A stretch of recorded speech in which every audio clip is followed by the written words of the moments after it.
selamat datang di Jinju Channel.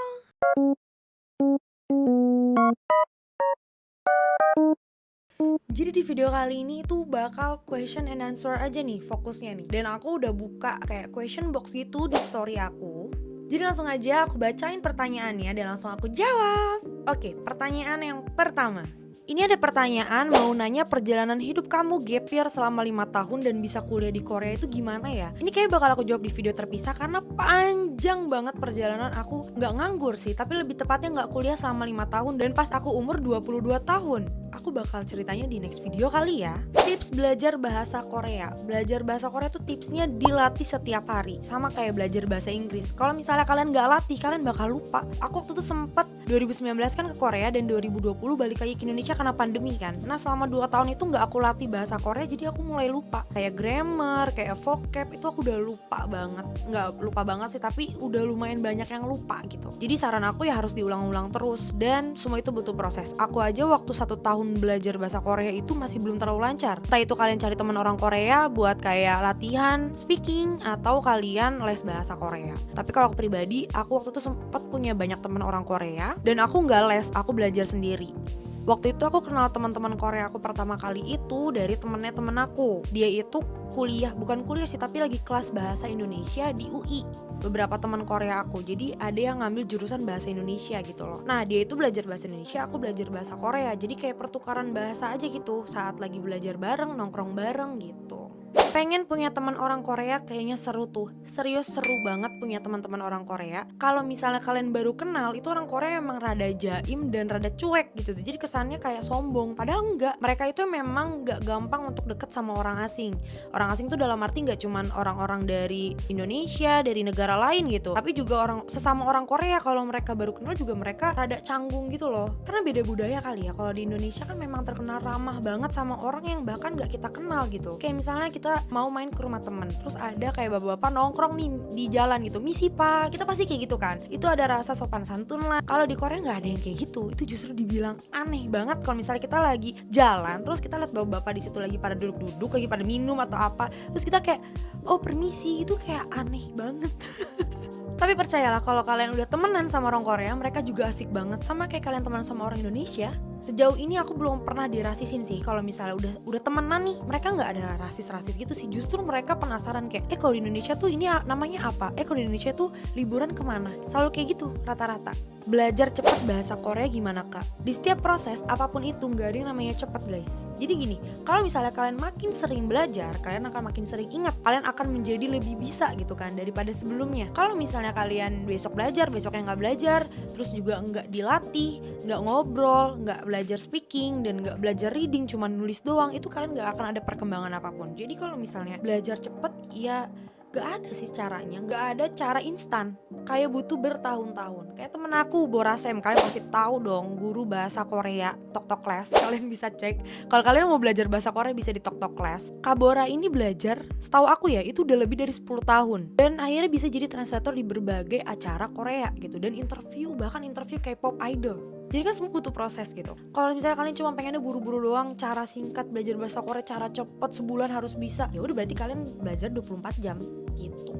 Kakak dulu lewat LPK mana? Aku nggak tahu ya LPK itu apa, cuman kayaknya sih LPK itu untuk cari kerjaan ya. Tapi aku di Korea itu aku sekolah guys, bukan kerja. Jadi kalau kerja aku kurang tahu, dan yang aku tahu tuh paling cuma G2G, jadi government to government. Dan aku nggak tahu soal LPK lah apa segala macam itu apa, kayak ada agensinya atau apa, aku nggak tahu. Aku cuma taunya government to government. Jadi kalian ada tesnya, kalian juga ada interviewnya, seberapa layak kalian bisa kerja di Korea yang kayak gitu. Dan setahu aku perempuan itu lebih sedikit daripada laki-laki karena kerja di pabrik kan. Di Korea itu beda sama di Arab. Tahu aku nih, kalau misalnya tenaga kerja Indonesia itu kan di Arab rata-rata kan kerja di rumah tangga gitu, kayak jadi asisten rumah tangga. Korea itu nggak ada kerja sebagai asisten rumah tangga, jadi rata-rata itu kerjanya pabrik.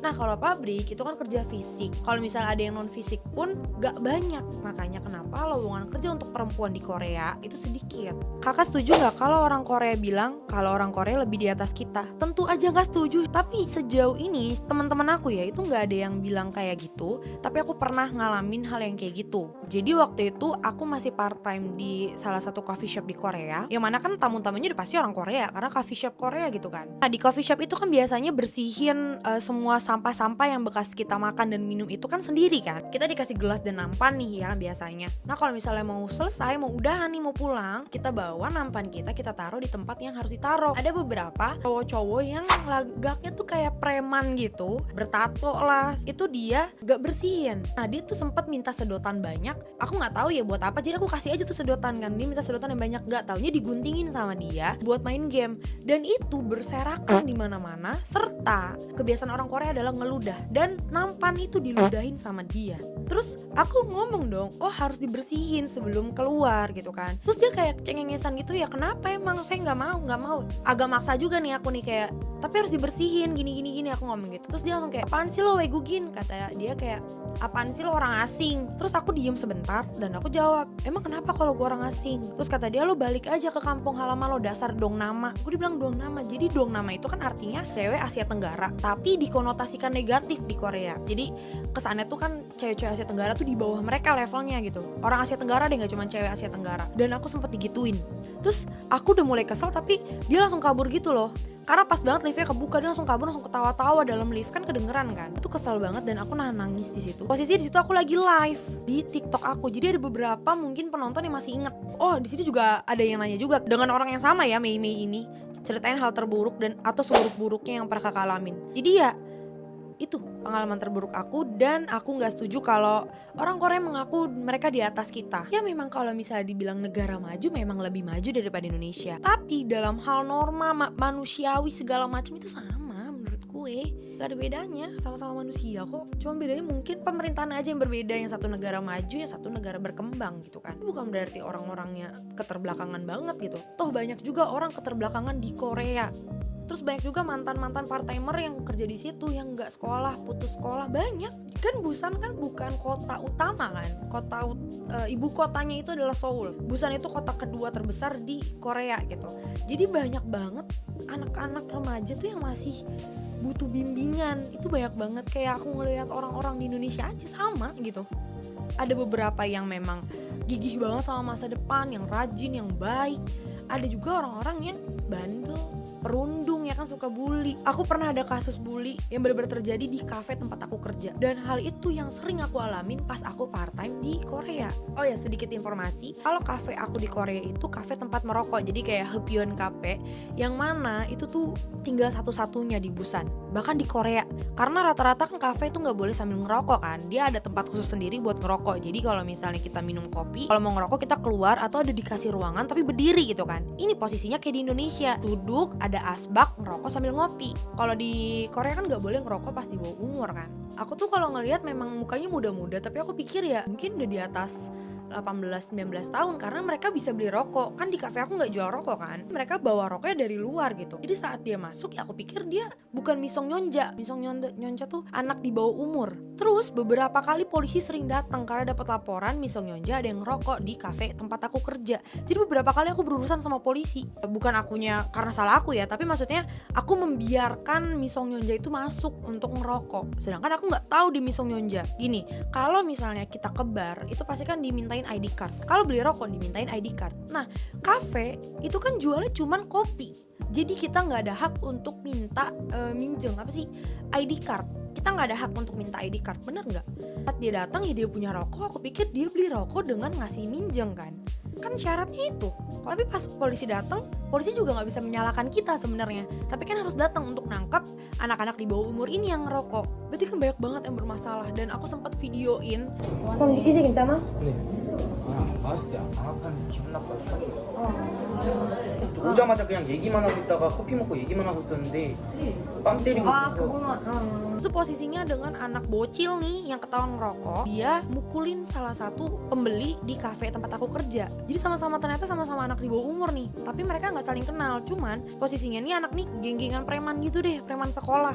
Satu nih mukanya anaknya baik-baik banget, cakep. Dan sekarang jadi temen aku juga, aku follow di Instagram. Dia ini diem gitu, lagi ngerokok, diem gitu. Dia dateng lah, lo anak mana, digitu-gituin sama dia. Karena ini gak kenal kan, si korban ini gak kenal, diem doang nih. Kayak apaan sih gitu kan, gak jelas. Diem doang nih, dipukul. Nah nggak suka dong dipukul, dia ngadu. Posisinya dia ngadu, dia ini juga melakukan kesalahan. Dia merokok dan di bawah umur.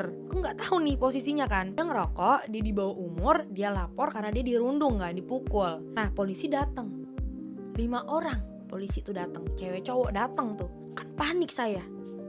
Apa-apaan nih, rame banget polisi datang. Kayaknya ada yang ngadu nih, anak di bawah umur ngerokok nih. Aku cek siapa yang anak di bawah umur ya kira-kira gitu kan. Karena mukanya memang muda-muda semua gitu. Nggak taunya datang nih si pelapor, si korban datang. Dia bilang ini saya dipukul gini. Terus dia ditanya umur berapa segala macem, ketahuan juga kan ngerokok. Terus yang ngerundung ini nggak terima, gue nggak mukulin, gue biasa aja bla bla bla yang pokoknya pembelaan. Sampai akhirnya aku telepon lah Sajang 5 aku, bos aku nih, minta tolong rekaman CCTV. Ada nggak anak ini dirundung? Ada nggak ini? Pokoknya bukti deh gitu kan. Bener aja si korban ini dipukulin nggak rame-rame sih, tapi lebih tepatnya satu orang yang mukulin, satu lagi tuh kayak ketawa-tawa ngeliatin yang kayak gitu. Terus masalah udah selesai, maksudnya kayak mau dibawa nih si pelakunya nggak terima, ngebacotin polisi kayak lu kenapa gini. 재무제입니까? 재무제입니까? 사람 때리지는 말든가.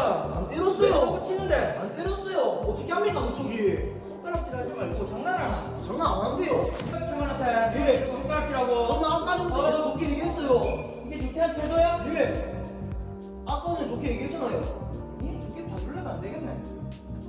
좋게 봐줄래도 안 되는 게 아니라 좋게 얘기했는데 세 명이서 있잖아요. 계속 신분 확인이 안 된다. 뭐 주민번호, 전화번호, 부모님 연락처, 부모님 성함 다 불러줬는데 확인이 안 되잖아. 아니 전화 안 받는 게 어떻게 확인 안 되냐고. 그 핸드폰으로 확인 안 됩니까? 안 돼. 주민번호 다 불러줬는데 왜 확인 안 되는데요? 안 돼. 왜 안 되는데요? 네가 지금 같이 살고 내 있는 거 잘못입니까, 아니야? 이게? 그럼 이게 내 잘못이야. 주민번호, 핸드번호 다 불러줬는데 확인 안 되는 게 왜 제 잘못이냐고요? 그럼 이게 내 잘못이야. 제 잘못이냐 그러면. Terus akhirnya ketahuan juga mereka anak di bawah umur yang merokok. Udah tuh double lapis. Nah korbannya yang harusnya didimin doang, gak harusnya ditahan gitu kan. Karena kan dia korban, ikutan ditahan. Karena apa? Karena dia merokok. Jadi aku part time itu punya banyak banget segudang pengalaman. Karena ketemunya orang Korea semua. Rata-rata tuh orang Indonesia yang datang ya teman-teman aku gitu. Aku yang ngajak, datang dong, gue lagi part time nih gitu. Kayaknya seru juga ya kalau diceritain beberapa pengalaman aku part time ya. Oke, jadi kayaknya sekian dulu video aku kali ini. Dan kalau emang rame aku mau lanjut ke part 2. Ini part 2. Oke deh guys, thank you for watching. See you on my next video. Bye bye.